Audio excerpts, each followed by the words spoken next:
नमस्कार, सीएनबीसी आवाज मोतीलाल ओसवाल स्टूडियोज में आपका स्वागत है। मैं हूं मनीषा गुप्ता और कमोडिटीज की अगर बात करें तो आज टॉप हेडलाइंस में यहां पर सोना है, क्योंकि यहां पर हमने कुछ मुनाफा वसूली बाजार में कल बनते हुए देखी थी। आज कुछ स्टेबिलिटी के साथ कारोबार है, लेकिन ये तेजी कितनी कायम रह सकती है और क्या आपको करना चाहिए, इस पर करेंगे चर्चा।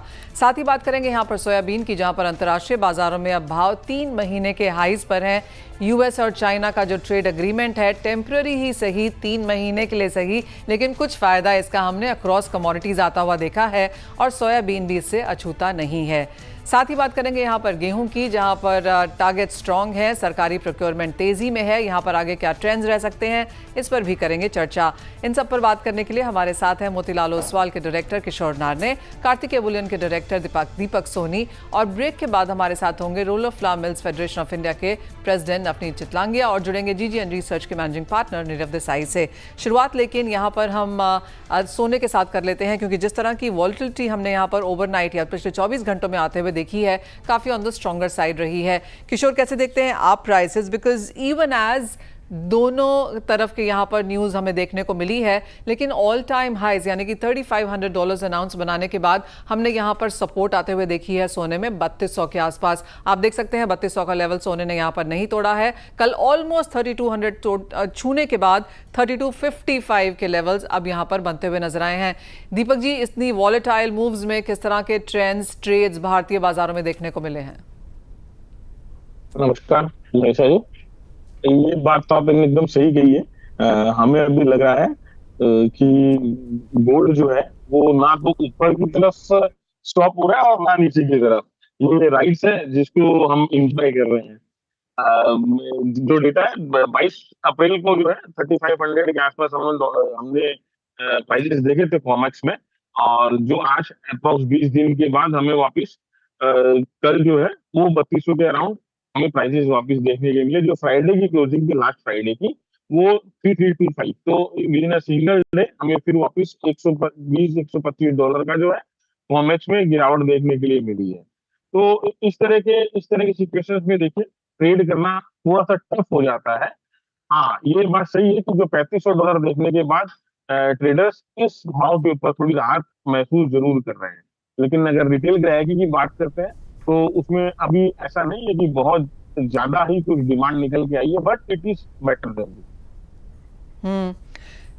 दीपक जी, क्योंकि आप बुलियन देखते हैं तो बेसिकली एक बेटर स्टैंड या अंडरस्टैंडिंग रह सकती है मार्केट की आपको। फर्स्ट क्वार्टर में हमने देखा वीकनेस थी, यहाँ पर प्राइसेस वॉलेटाइल थे, हाई भी थे। अप्रैल का महीना ऐसा माना जा रहा है कि पहला हफ्ता अच्छा था और बाकी 3 हफ्ते, इवन अक्षय तृतीया बहुत स्ट्रांग गई ऐसा नहीं लगता। कुछ लोगों को लग रहा था मदर्स डे शायद बेहतर जाएगा, लेकिन बाइंग हमने वहां पर भी आते हुए नहीं देखी, ना इंडियन मार्केट्स में ना इंटरनेशनल मार्केट्स में। अब जहां पर प्राइसेस हैं, शादियां सामने हैं, लेकिन अगले 1.5-2 महीने में भी कोई खरीदारी नहीं है। ऐसा माना जाता है कि मानसून से पहले रूरल बाइंग भी नहीं आती, क्योंकि वो लोग सीड फर्टिलाइजर खरीदने में लगे होते हैं। तो क्या सेंस है अब बाकी के मई के महीने के लिए आपके पास? जी, जैसा कि आप जानते हैं मनीषा जी, इस बार एक्सपायरी है, M6 की एक्सपायरी है जून की।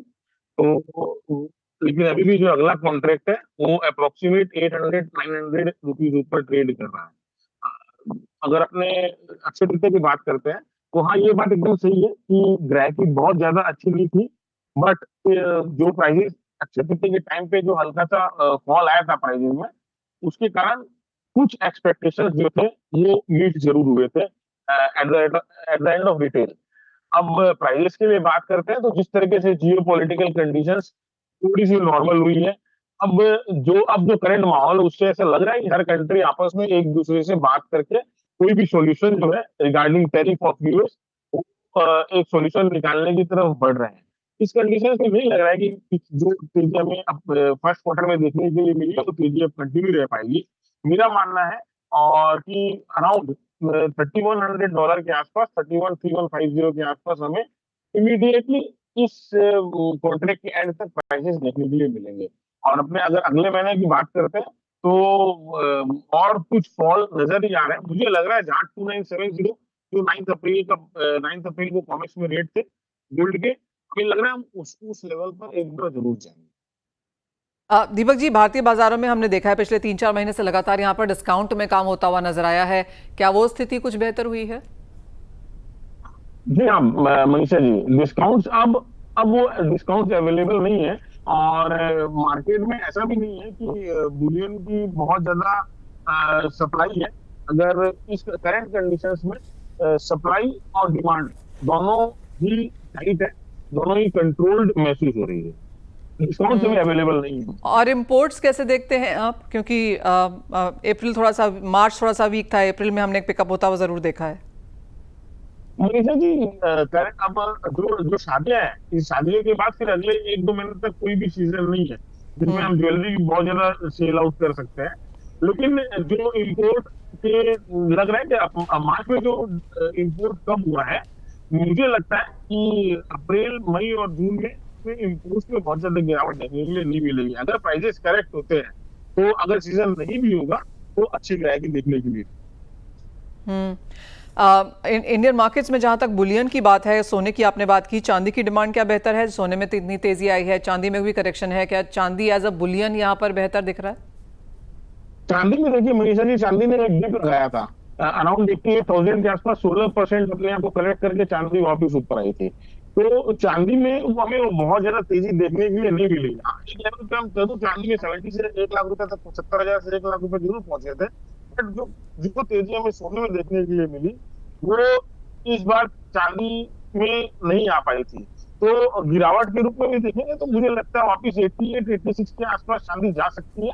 अपने डिमांड के हिसाब से अगर देखते हैं तो देखिए, चांदी अभी भी लोअर लेवल पे है एज ए इन्वेस्टमेंट, ये अभी भी इफेक्टिव है और कस्टमर्स बाई कर रहे हैं। सिल्वर में वो मंदी जो गोल्ड की डिमांड में, ज्वेलरी में हमें मंदी देखने के लिए मिली है, सिल्वर में वो मंदी।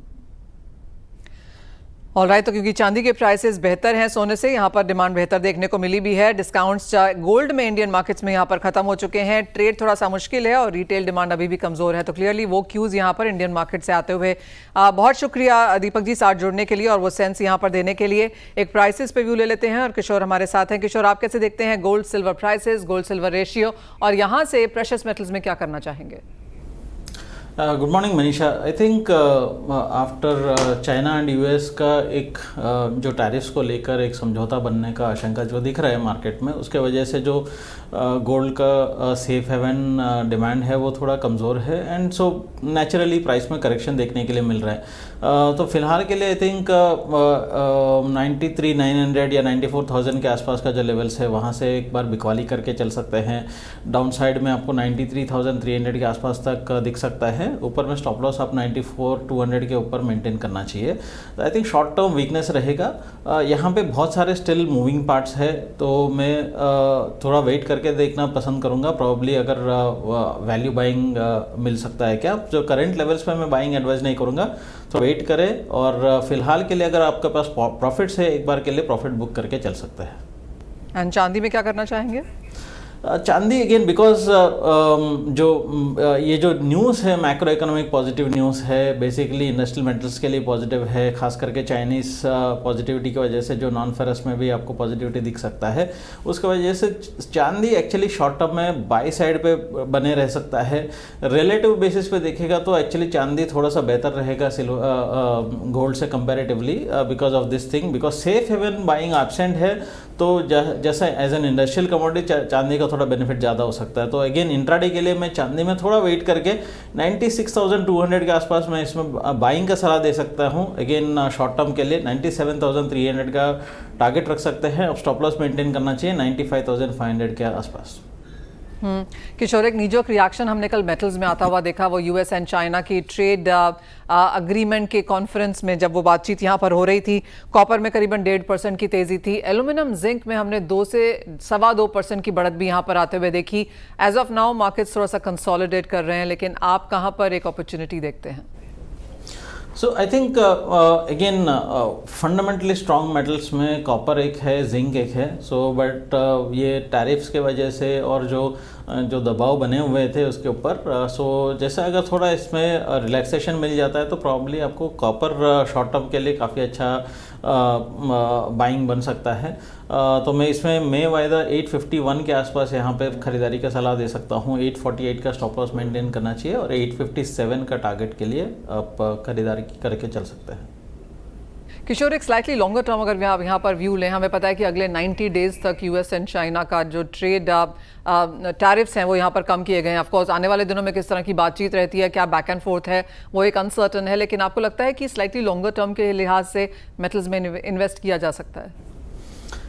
स्लाइटली लॉन्गर टर्म के लिए मैं प्रिफर नहीं करूँगा, खास करके ग्लोबल स्लो डाउन ऑफ ये वो तो तय है।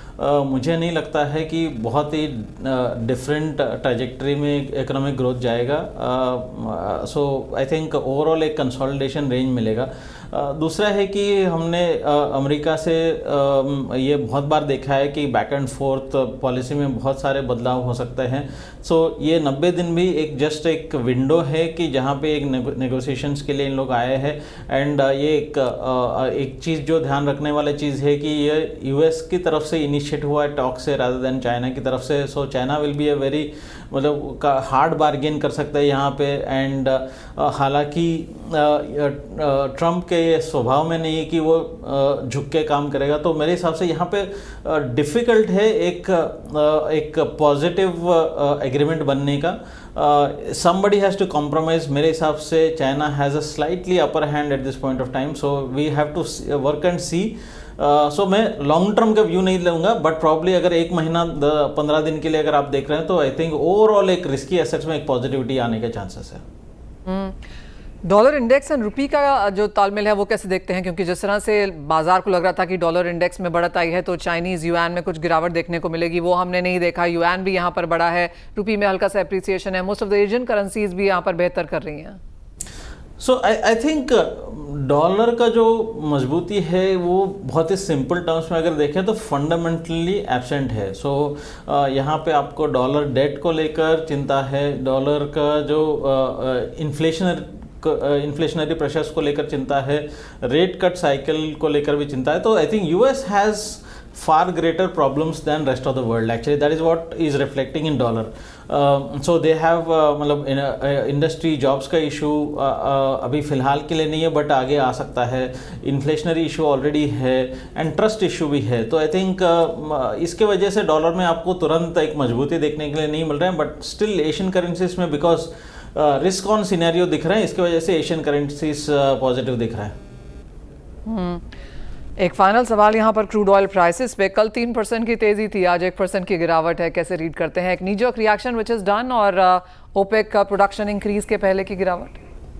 आई थिंक एक नीजर्क रिएक्शन है, बिल्कुल आप बहुत सही बोला है कि दैट इज डन। एक रेंज में जा सकता है क्रूड, आपको 54 से लेके $63 का रेंज काफ़ी इम्पॉर्टेंट है। सो इंट्राडे के लिए मैं यहाँ पे थोड़ा बाइंग का सलाह दे सकता हूँ। मे वायदा 5200 टू 10 के आसपास यहाँ पे खरीदारी करके चल सकता है, 5300 320 के आसपास का टारगेट्स के लिए। बट एक absolutely short term intraday call है, तो मेरे हिसाब से दोनों साइड पे मतलब आपको 200 रुपये का रेंज में प्लस माइनस में चलता रहेगा। मेरे हिसाब से बहुत बड़ा ट्रिगर्स बाकी नहीं है। So markets will consolidate at current levels.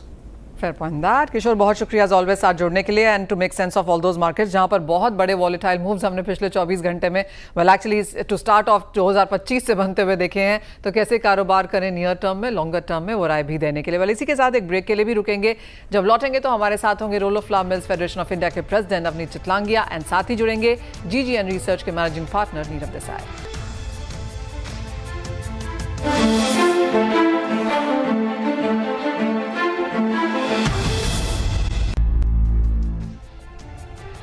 गेहूं इस साल काफ़ी इंटरेस्टिंग रहा है एंड नवनीत, जिस तरह से सरकार ने यहाँ पर प्रोक्योरमेंट्स रखे थे हम उसके काफ़ी पास पहुँचते हुए नजर आए हैं। सरकारी प्रोक्योरमेंट 4 साल के हाईस पर है।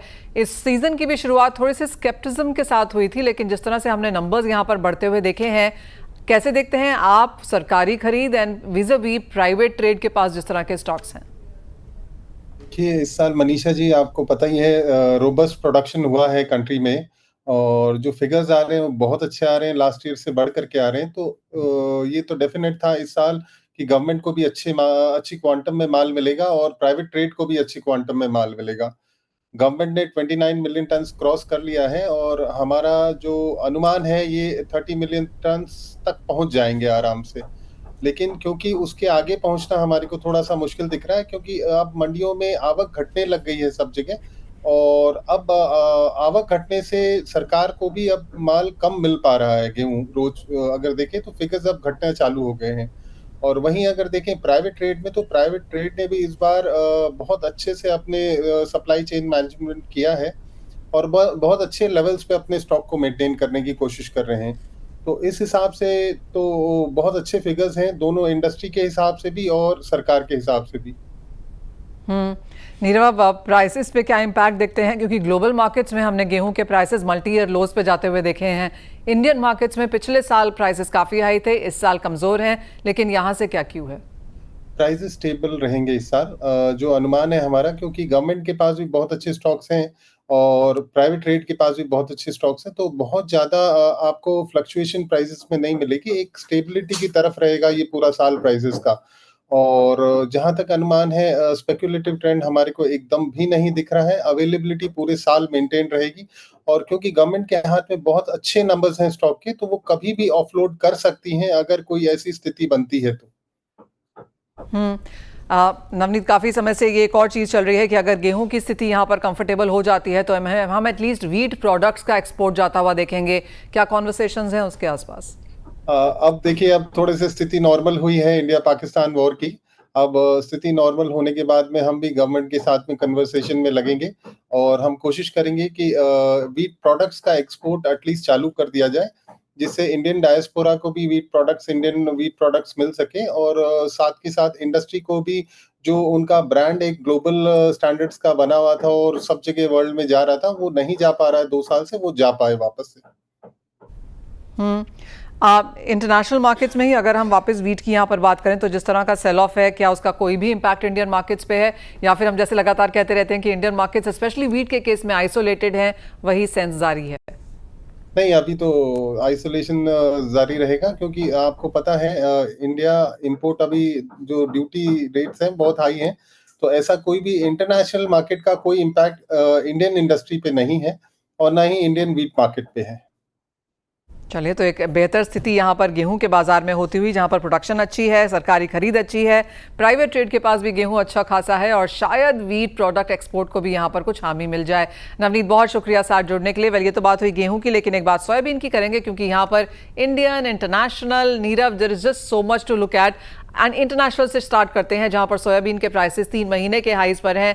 यूएस चाइना का एक इम्पैक्ट है यहाँ पर, आपने कैसे इसे एनालाइज किया है? I think first thing is के ट्रेड टॉक्स में कुछ पॉजिटिव न्यूज आई है, जिसमें कि China has showed interest to bring down the import duty of US products to 10% and US ने 30% की करी है। So this is a big game, because हम एक कमोडिटी प्रोडक्ट्स में डील कर रहे हैं। जब भी कमोडिटी प्रोडक्ट में 20-30% के ऊपर की अगर इंपोर्ट ड्यूटी लगा देते हैं जो चाइना ने करी है, तो प्रैक्टिकली सोयाबीन्स का मूवमेंट यूएस से बहुत इंपॉसिबल हो गया था at a very high tariff rate. But at 10%, it is much manageable because US is a big exporter and China is the largest soybean importer. So इसके कारण एकदम से मार्केट में एक पॉजिटिव एक्शन आया। इसी के साथ में अभी बहुत इंपॉर्टेंट 2 रिपोर्ट्स आई हैं। कल रात को USDA की रिपोर्ट आई है और अब आज MPOB की रिपोर्ट आई है। तो थोड़ा सा USDA की रिपोर्ट भी जो है वो थोड़ा पॉजिटिव एंगल पे गई है, क्योंकि करंट ईयर का जो एंड स्टॉक है which was 10.04 million tons, वो 10.21 के आसपास का एक्सपेक्टेड था, बट 9.53 मिलियन मेट्रिक टन आया है। और उससे भी ज्यादा इंपॉर्टेंट बात है कि नेक्स्ट आउटलुक उन्होंने नेक्स्ट ईयर का भी देना चालू किया है, और वो 9.53 का जो अभी करंट ईयर का एस्टिमेट है वो नेक्स्ट ईयर 8.03 मिलियन टन का चले जाएगा। सो फर्दर टाइटर बैलेंस शीट हो रही है यूएस सोयाबीन्स की। इसका अगर रीजन की हम बात करें तो major reason is 86 million acres में सोयाबीन प्लांटिंग हुई थी करंट ईयर में, जो नेक्स्ट ईयर में एक्सपेक्टेड है 82.7 मिलियन एकर्स में। यील्ड स्लाइटली बेटर गिन रहा है यूएसडीए, करंट ईयर की यील्ड 50.7 बुशल्स पर एकड़ रखी है, जो 52.5 इनिशियल एस्टिमेट्स इन्होंने चालू किए हैं एक्सपेक्ट करने के। बट प्रोडक्शन एरिया के कारण घट रहा है और फर्दर एंड स्टॉक रिड्यूस हो रहा है। सो ओवरऑल ये एक सोयाबीन में सपोर्टिव एनवायरनमेंट को कुकअप कर रहा है। उसी के सामने एमपीओबी में थोड़ा बेरिश न्यूज आई है। जो एक्सपेक्टेड एमपीओबी स्टॉक था वो 1.79 मिलियन, मतलब 18 लाख टन का एक्सपेक्टेड था, जो कि अबाउट 18.65 लाख टन का स्टॉक आया है अप्रैल एंड का। ओवरऑल प्रोडक्शन ने अच्छा जंप लिया है और एक्सपोर्ट्स उतने अच्छे परफॉर्मेंस के नहीं रहे हैं, और वो हम देख भी रहे हैं एडिबल ऑयल प्राइसेस में। आज की अगर हम सिचुएशन की बात करें तो about hardly 15 to 20 days back spot CPO जो है $50 to $80 हायर था सोया ऑयल से। करेक्ट। आज की सिचुएशन में रिवर्स हो गया, tables have turned. Today spot CPO is around $1,040-$1,050 C&F India, whereas $1,090 to $1,100 is this spot soybean oil. And forward में भी जो है जैज का CPO आप समझिए 1,025 to 35 के बैंड में चल रहा है। उसी में अगस्त सितंबर का बीन ऑयल जो है वो $1,070-$1,075 का है। सो अबाउट CPO ने या पाम प्रोडक्ट्स ने $30 to $40 का डिस्काउंट बना लिया है। So I think now palm is moving to buy demand. Nirav, ये तो बात हुई इंटरनेशनल मार्केट्स की, और जैसे आपने कहा कि इंपोर्ट कॉस्ट यहाँ पर क्या है, लेकिन with in Indian markets as well किस तरह के स्टॉक्स हैं, specially when it comes to soybean? Soybean के स्टॉक में I would say government has a decent stock, but government started to sell also after a break of 1 month. So initially थोड़ा hit लिया था soybean prices ने, but of late from last 10 days और last 5 days we are seeing it slowly soybean prices have started again going up. I think this is nothing but a natural factor because अब farmer के पास उतना soybean नहीं रहा है। जो भी soybean है वो government and trade and industry के पास है। और ओवरऑल मुझे लगता है जो DDGS को भी एक मार करनी थी सोया मील डिमांड पे, वो ऑलरेडी काफी हद तक कर चुका है। So even with that lower meal demand the SND of soybean is not very excessive. Specially मुझे ऐसा लगता है कि शायद गवर्नमेंट पूरा स्टॉक लिक्विडेट ना करे, और आई थिंक सारी नेगेटिविटी जो है वो इंडियन SND में भी या इंडियन सिनेरियो में भी सोयाबीन में वो फैक्टर इन हो चुकी है। ऑलराइट, सो सारी नेगेटिविटीज यहाँ पर फैक्टर्ड इन हो चुकी हैं। तो यहाँ से आगे जाते हुए अब प्राइसेस कैसे नजर आते हैं नीरव? CPO के भी, सोयाबीन के स्पेशली आने वाले 2-3 महीने का अगर एक व्यू ले सकें? सो आई वुड से सोयाबीन्स की बात करें तो I would say range bound to slightly supportive रहेगा, क्योंकि as we go further we'll be going into the weather markets, और वेदर मार्केट्स में फिर farmer only after a proper rain and proper sowing of the new crop हो जाएगा, फिर ही कोई नया माल बेचेगा। और वैसे भी मैंने जो कहा फार्मर के पास बहुत ज्यादा माल नहीं बचा है, तो सोयाबीन में सपोर्टिव, स्लाइटली सपोर्टिव मार्केट लगता है।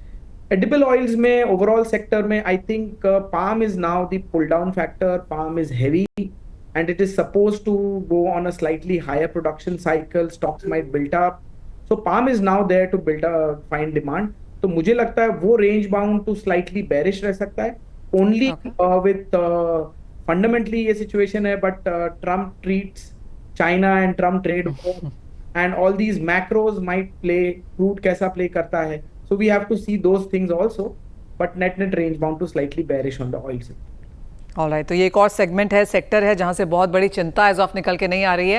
इंटरनेशनल मार्केट्स में ऑफ कोर्स अच्छी खासी तेजी है, और वो जो US के एंड स्टॉक्स हैं जो नीरव ने मेंशन किए उनके ऊपर एक नजर रखनी होगी, बल्कि इंडियन मार्केट्स में sufficient stocks at this point. Nirav as always बहुत शुक्रिया साथ जुड़ने के लिए, and international as well as Indian markets analysis और प्राइस के ऊपर अपना सेंस देने के लिए। इसी के साथ फिलहाल इस कार्यक्रम में इतना ही समय है, मुझे दीजिए इजाजत। ब्रेक के बाद बात करेंगे इक्विटी मार्केट्स पर।